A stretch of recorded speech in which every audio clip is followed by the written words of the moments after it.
Assalamualaikum warahmatullahi wabarakatuh. Adik-adik, hari ini kita akan mempelajari materi penilaian akhir tahun PRT IPA Fisika kelas 7.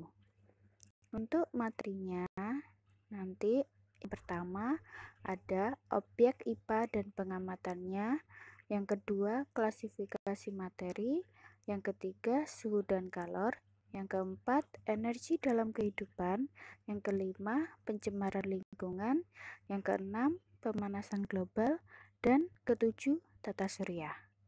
Oke, kita ke nomor 1 dengan topik objek ilmu alam dan pengamatannya, subtopik pengukuran, besaran, dan satuan. Perhatikan tabel berikut ini. Nomor 1, besaran kuat arus, satuan ampere, alat ukur ampere meter. Nomor 2, besaran massa jenis, satuan kilogram per meter kubik, alat ukur termometer. Besaran panjang, satuan meter, alat ukur mistar. Nomor 4, besaran berat, satuannya meter per sekon kuadrat, alat ukur dinamometer. Satuan dan alat ukur yang digunakan berdasarkan besaran tersebut yang benar ditunjukkan oleh nomor, apakah A 1 dan 2, apakah B 2 dan 3, apakah C 1 dan 3, atau D 3 dan 4.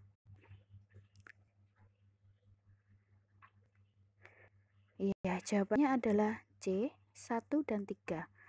Nomor 1 itu benar. Besaran kuat arus satuannya ampere, alat ukurnya ampere meter.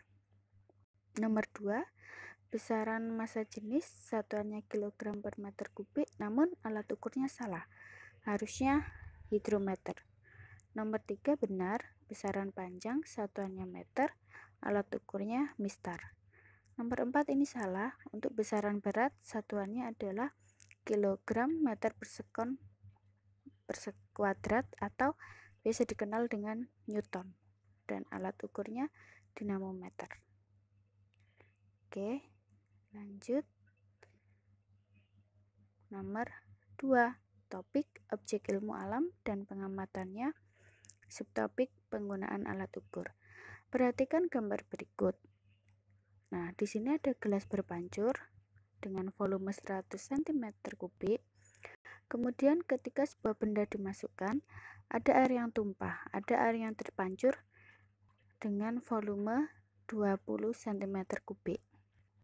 Jika massa benda 300 gram, maka massa jenis benda tersebut adalah apakah A 30 gram per cm3, apakah B 15 gram per cm3, apakah C 7,5 gram per cm3, atau D 320 gram per cm3.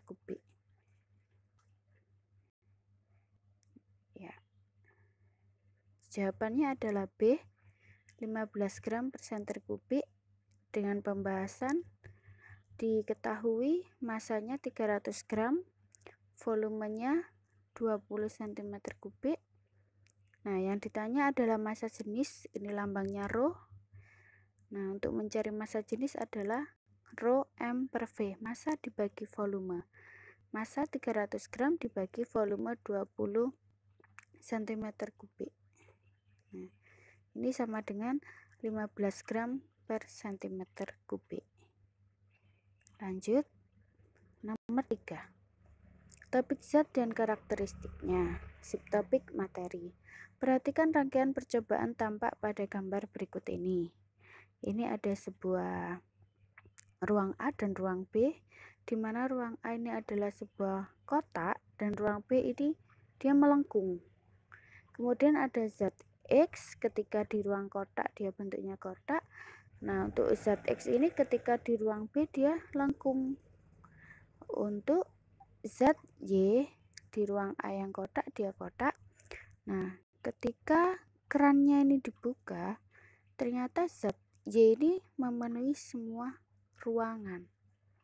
Nah, dari data yang tampak tersebut, kesimpulan bahwa zat X dan Y adalah apakah A, zat X bentuk berubah volume tetap, zat Y bentuk berubah volume tetap. Apakah B, zat X, bentuk tetap volume berubah. Zat Y, bentuk berubah volume berubah. Apakah C, zat X, bentuk berubah volume berubah. Zat Z, bentuk tetap volume berubah. Ataukah D, zat X, bentuk berubah volume tetap.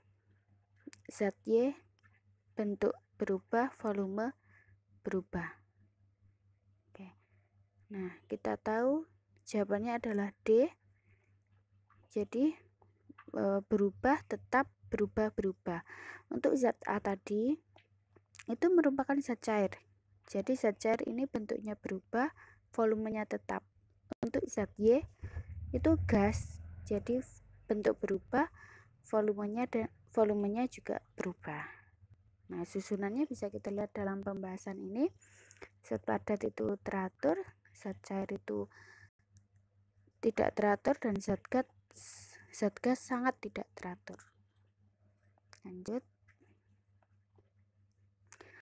Nomor 4, topik zat dan karakteristiknya.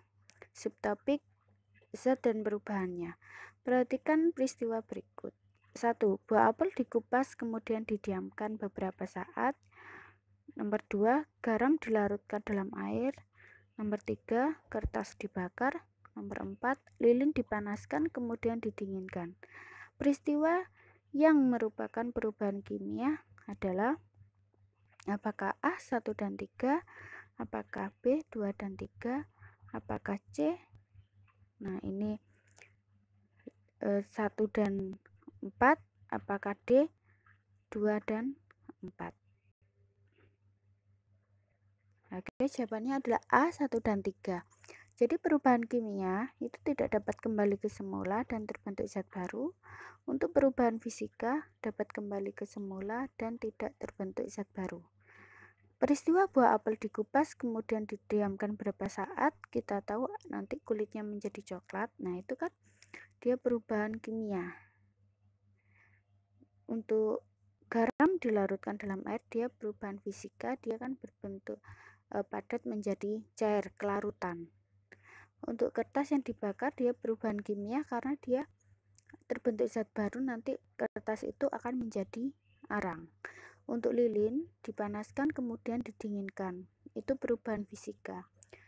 Karena dia panas, panasnya hilang, dia dapat kembali ke semula menjadi lilin. Oke, next. Nomor 5, topik zat dan karakteristiknya. Subtopik pemisahan campuran. Perhatikan gambar pemisahan campuran berikut. Nah, ini ada sebuah gelas Erlenmeyer, di bawahnya ada apispertusnya dalam percobaan ini, kemudian di atasnya ada sebuah es batu. Nah, metode tersebut biasanya digunakan pada pembuatan kapur barus yang tercampur dengan pasir. Metode pemisahan tersebut adalah apakah A, filtrasi, apakah B, destilasi, apakah C, sublimasi, atau D, kromatografi.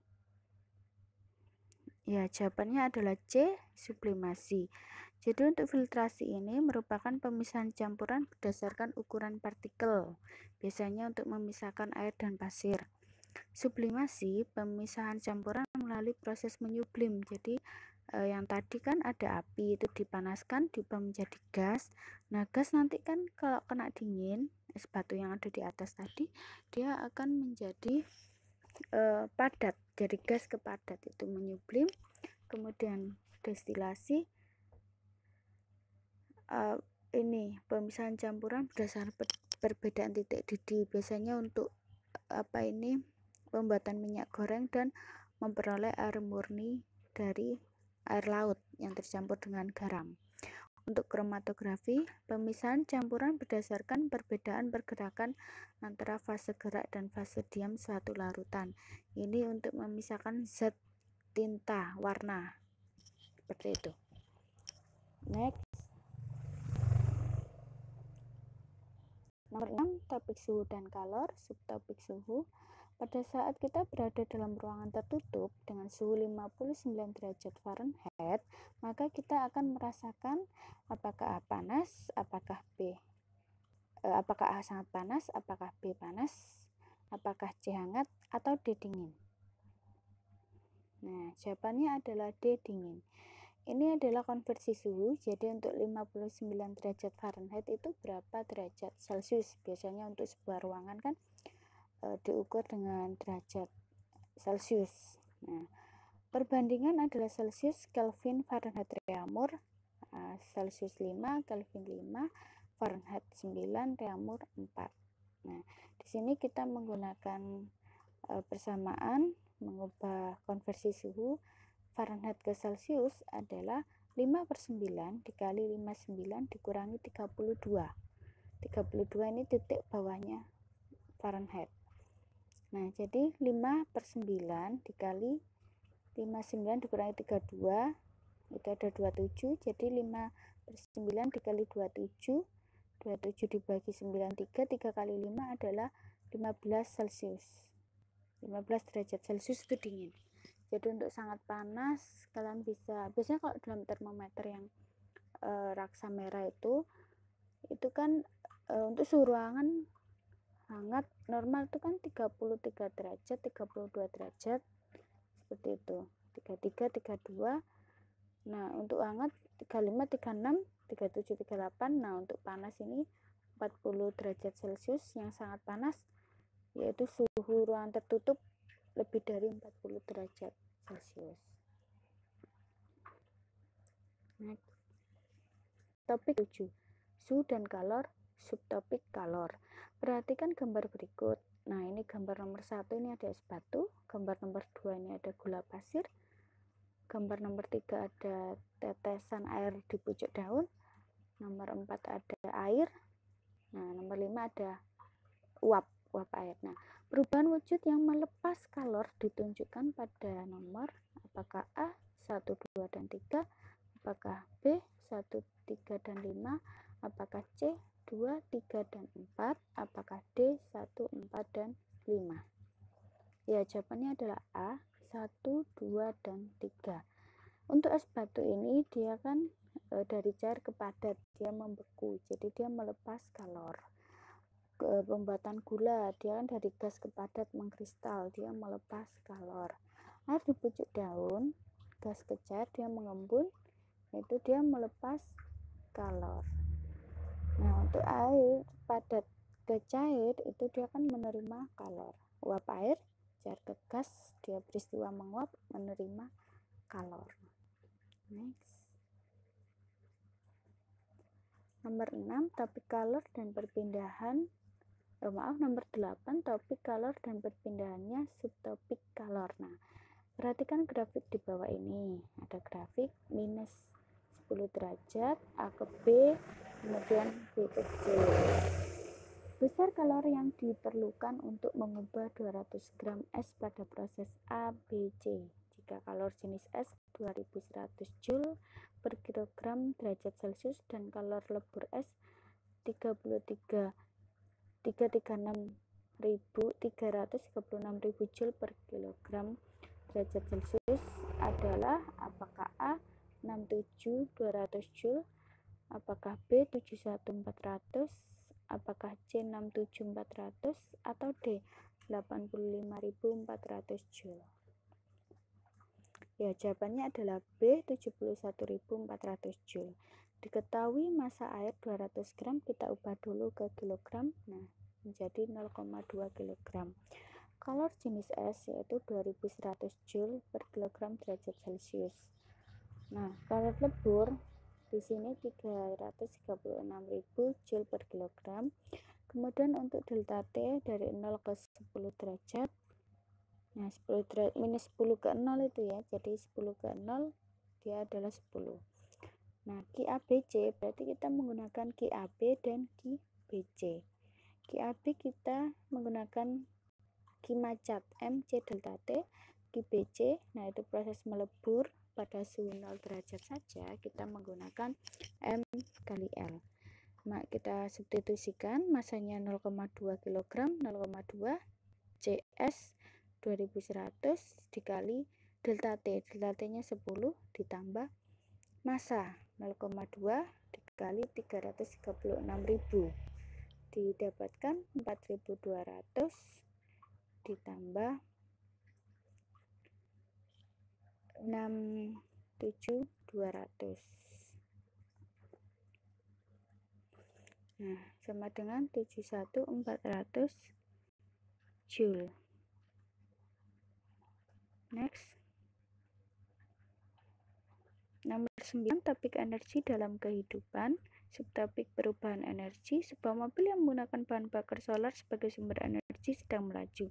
Perubahan energi yang terjadi pada mobil adalah apakah A gerak menjadi listrik, apakah B listrik menjadi gerak, apakah C kimia menjadi gerak, atau D kimia menjadi listrik. Ya, jawabannya adalah C kimia menjadi gerak. Untuk contoh dari gerak menjadi listrik itu adalah generator listrik. Energi listrik berubah menjadi energi gerak itu kipas angin, bisa. Kemudian kimia menjadi gerak itu mobil berbahan bakar bensin. Untuk kimia menjadi listrik contohnya adalah sebuah baterai. Oke, next. Nomor 10, topik energi dalam kehidupan. Subtopik energi kinetik. Sebuah balok kayu yang masanya 10 kg bergerak pada lantai datar yang licin. Jika kecepatan balok tersebut 7 per meter per sekon, energi kinetik balok tersebut sebesar apakah A 30 Joule, apakah B 245 Joule, apakah C 90 Joule, apakah D 490 Joule. Ya, jawabannya adalah B 245 Joule. Diketahui massa balok tadi 10 kg dengan bergerak kecepatan 7 meter per sekon. Yang ditanya adalah energi kinetik. Nah, energi kinetik ini kita cari dengan setengah mv kuadrat. Setengah masanya 10 dikali 7 meter per sekon 7, nah 7 kuadrat ya. 10 dicoret dengan 2, 5 kali 7 kuadrat, 5 kali 49 didapat 245 Joule. Nomor 10, topik energi dalam kehidupan. Subtopik energi potensial. Nah, perhatikan gambar. Di sini terdapat benda A memiliki massa 1500 gram, berada pada posisi seperti gambar. Setelah beberapa saat benda tersebut jatuh ke tanah. Besar energi potensial benda tersebut adalah jika diketahui percepatan gravitasi 10 meter per sekon kuadrat. Nah, di sini diketahui tinggi dari benda A itu dari tanah 20 meter. Oke, apakah energi potensialnya 15 Joule? Apakah B 300 Joule? Apakah C 200 Joule atau D 30.000 Joule? Ya, jawabannya adalah B 300 Joule. Diketahui massa 1500 gram, kita ubah dulu satuannya ke kilogram menjadi 1,5 kilogram. Kecepatan gravitasi 10 meter per sekon kuadrat, ketinggian height H 20 meter. Yang ditanyakan energi potensial EP sama dengan massa kali gravitasi kali H. EP sama dengan mgh.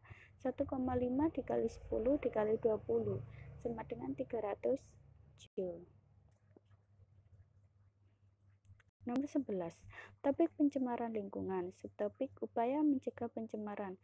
Perhatikan gambar berikut. Ini ada sebuah gambar yang hutan terbakar ya. Hutan ini gundul. Nah, usaha yang seharusnya dilakukan untuk mengatasi kerusakan alam seperti ditunjukkan oleh gambar adalah apakah A melakukan pengolahan hasil hutan untuk industri, apakah B menjadikan lahan gundul menjadi daerah pertanian, apakah C melakukan reboisasi pada lahan yang gundul, atau D menangkap pelaku yang melakukan penebangan hutan. Ya, jawabannya adalah C melakukan reboisasi. Dalam upaya pencemaran lingkungan ini kan dampaknya ada kebakaran hutan, nah pemanasan global nanti, kemudian banjir juga bisa. Nah, kita bisa mengupayakan adalah 4R. R reboisasi penghijauan, melakukan reboisasi pada lahan yang gundul, recycle daur ulang, mengubah sampah menjadi kerajinan, reduce memilah, tidak menggunakan kantong plastik, reuse menggunakan kembali, misalnya menggunakan meja yang rusak dengan memperbaikinya daripada membuangnya supaya tidak menjadi sampah. Oke, next. Topik Nomor 13, topik pemanasan global, subtopik penyebab pemanasan global. Kegiatan aktivitas manusia di bawah ini yang memicu terjadinya lubang ozon pada lapisan atmosfer bumi adalah: apakah A. Penggunaan kendaraan bermotor, apakah B. Penggunaan TV dan kipas angin, apakah C. Penggunaan solar cell, apakah D. Penggunaan AC dan kulkas. Ya, jawabannya adalah D. Penggunaan AC dan kulkas. Penggunaan AC dan kulkas atau pendingin menghasilkan CFC, klorofluorokarbon, yang mengikat oksigen pada CO2 di atmosfer. CO2 di atmosfer berfungsi untuk menghangatkan bumi. Nomor 14, topik tata surya, subtopik karakteristik planet. Perhatikan tabel berikut ini. Planet X memiliki ciri-ciri: 1. Terletak paling dekat dengan bumi, merupakan planet terpanas dibandingkan planet lain. Nomor 3, ciri ketiga, tidak memiliki satelit. Planet Y: 1. Permukaan planet berwarna merah. Nomor 2, memiliki 2 kutub es. 3. Memiliki 2 buah satelit, yaitu Phobos dan Deimos. Berdasarkan ciri-ciri tersebut, maka planet X dan Y berturut-turut adalah: apakah A. Merkurius Venus, apakah B. Venus Mars, apakah C. Merkurius dan Mars, atau D. Mars dan Bumi.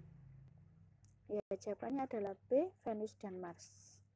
Jadi untuk planet terpanas ini adalah Venus, dia juga dekat dengan bumi.